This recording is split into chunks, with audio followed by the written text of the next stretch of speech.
सगळ्यांना दिवाळीच्या हार्दिक शुभकामना आहे। आज मी दिवाळीचा फराळ बनवणार आहे।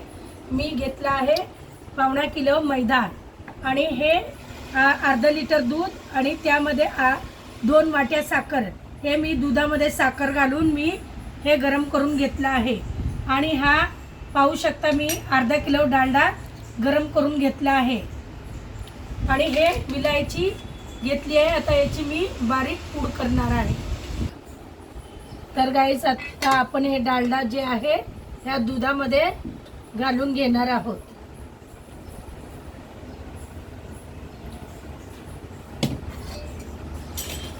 आणि हे इलायची पूड, इलायचीचं पावडर मी केलेलं आहे, हेही यात घालून घेणार आहोत।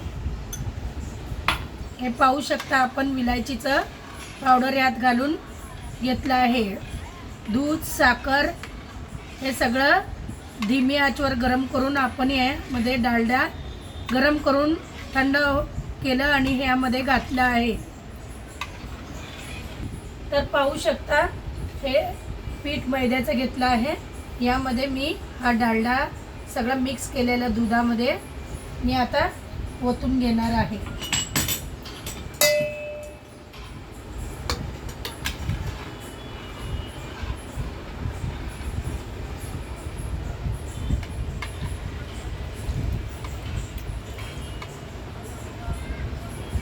असं थोडं थोडं करून आपण ओतून घेणार आहोत आणि पीठ पूर्ण मळून घेणार आहोत शंकरपाळ्याचं। हे पाहू शकता 1 किलो मैद्याच्या शंकरपाळ्या मी मिठ्या शंकरपाळ्या बनवणार आहे गोड।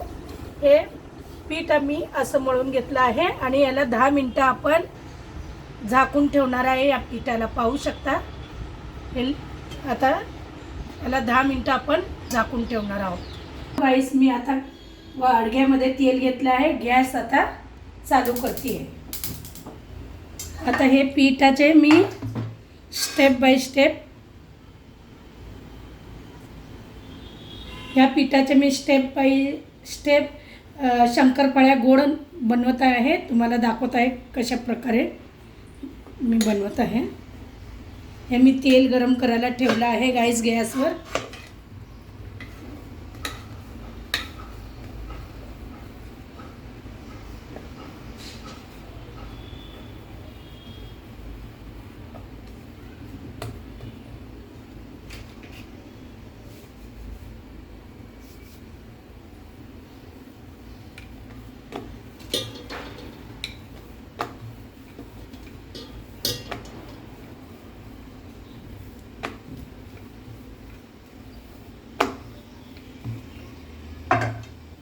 एक मिनिट आता मी शंकरपाळ्या कापत आहे।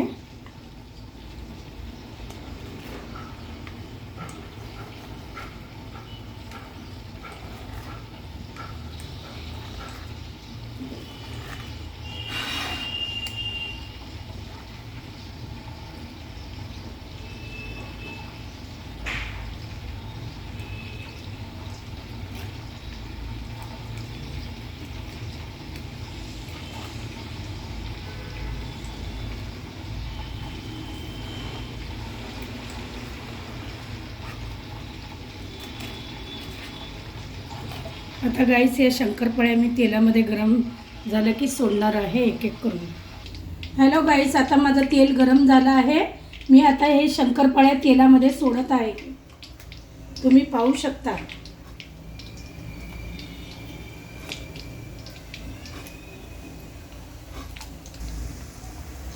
हे पाहू शकता माझ्या शंकरपाळ्या गाईस, पाहू शकता गाईस माझ्या शंकरपाळ्या किती लाल आणि खुसखुशीत झाल्या आहेत। तुम्हीही अशा शंकरपाळ्या करून खुसखुशीत खाऊ शकता। हे पहा किती सुंदर अशा माझ्या खुसखुशीत शंकरपाळ्या झाल्या आहेत।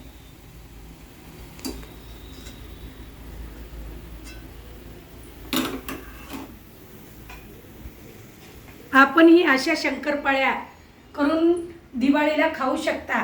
सगळ्यांना फराळ देऊ शकता। हॅपी दिवाळी।